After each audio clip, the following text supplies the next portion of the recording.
Սևան համայնքում ճանապարհաշինական, փողոցների նորոգման ծրագրերն ու աշխատանքները դիտարկվում են որպես առաջնահերթություն։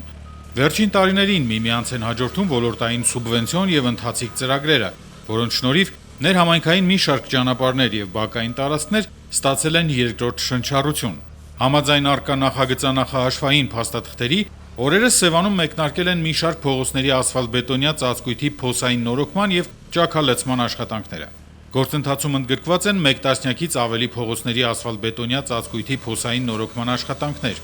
Աշխատանքները ներառում են ասֆալտբետոնե ծածկույթի կտրում, հիմքի իրականացում, բիտումի տարածում, ծածկույթի պատրաստում, դիտահորերի եւ անձրևընդունիչների ծածկի սալերի ապամոնտաժում եւ վերատեղադրում, դիտահորերի պատերի բարձրացում, անձրևընդունիչների մաքրում։